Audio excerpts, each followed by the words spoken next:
Hello good morning सभी को। तो चलिए आज हम जो बात करेंगे वो दो टॉपिक पर बात करेंगे। पहला नंबर है कि संविधान सभा द्वारा किए गए कुछ अन्य कार्य की, और दूसरा नंबर है भारतीय संविधान के विदेशी स्रोत।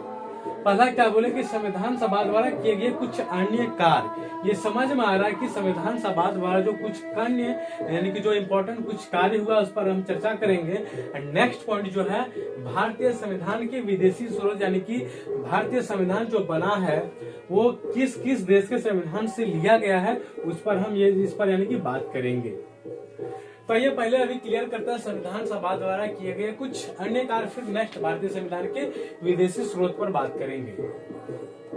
तो पहला नंबर है इसने यानी कि संविधान सभा द्वारा मई 1949 में राष्ट्रमंडल में भारत की सदस्यता का सत्यापन किया। ध्यान दीजिएगा, मई में 1949 में राष्ट्रमंडल ने भारत की सदस्यता का क्या क्या सत्यापन किया। उसके बाद है कि राष्ट्र संविधान सभा द्वारा 22 जुलाई 1947 को राष्ट्रीय ध्वज को अपनाया, जो कि बहुत इंपॉर्टेंट। ध्यान दीजिएगा, अगर कोई पूछे कि भारतीय राष्ट्रीय ध्वज को यानी कि तिरंगा को, राष्ट्रीय तिरंगा को यानी कि कब अपनाया गया, तो ध्यान देंगे 22 जुलाई 1947 को राष्ट्रीय ध्वज को अपनाया गया। और आजाद कब हुआ? 15 अगस्त 1947 को अपनाया 22 जुलाई को। ध्यान देंगे 22 जुलाई 1947 को राष्ट्रीय ध्वज को अपनाया गया, जो कि बहुत इंपॉर्टेंट पॉइंट है।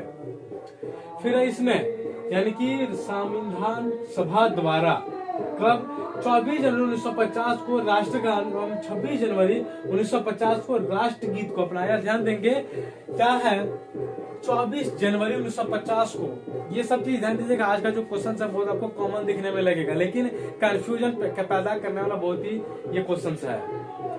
तो ध्यान देंगे अगर कोई पूछे कि राष्ट्रगान को किस वर्ष अपनाया गया तारीख के साथ, तो बहुत कोई 26 जनवरी 1950 को मार देगा।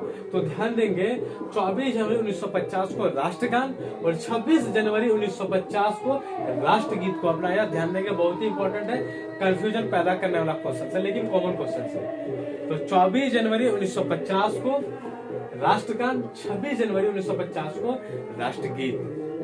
फिर 26 जुलाई 1947 को गवर्नर जनरल ने पाकिस्तान के लिए पृथक संविधान सभा की स्थापना की घोषणा की। कब? 26 जुलाई 1947 को कौन? गवर्नर जनरल ने पाकिस्तान के लिए पृथक यानी कि अलग करने के लिए संविधान सभा की स्थापना की, यानी कि स्थापना की घोषणा की।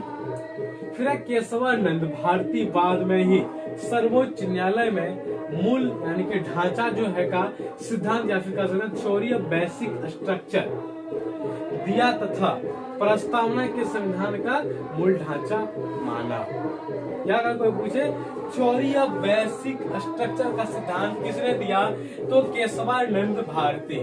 ध्यान देंगे केशवानंद भारती या फिर ढांचा का सिद्धांत। ध्यान देंगे ढांचा के सिद्धांत या फिर थ्योरी ऑफ बेसिक स्ट्रक्चर किसने दिया, तो केशवानंद भारती ने।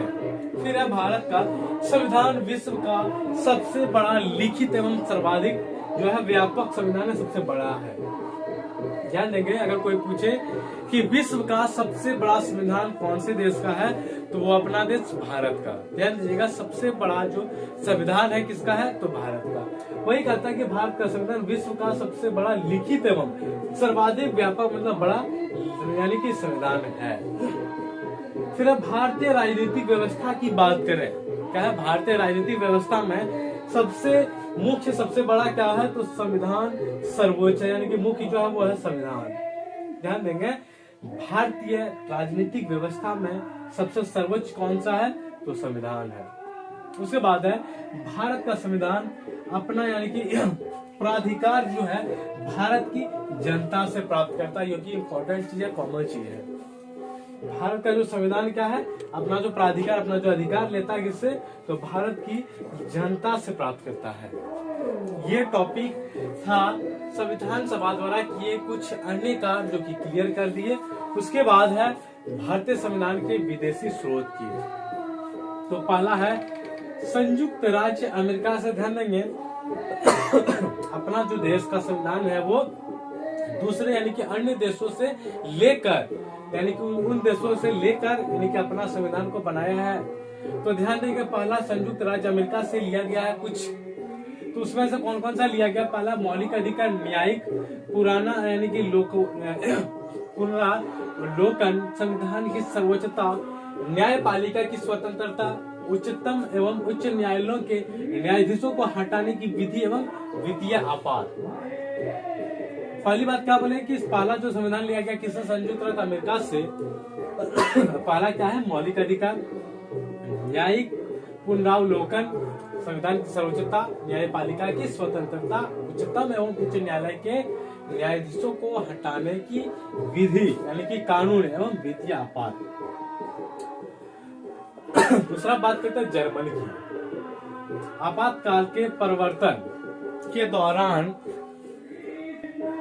अभी क्या बात की कि जर्मनी से दूसरा नंबर में क्या लिया गया? आपातकाल के परिवर्तन के दौरान राष्ट्रपति को मौलिक अधिकार संबंधी शक्तियां।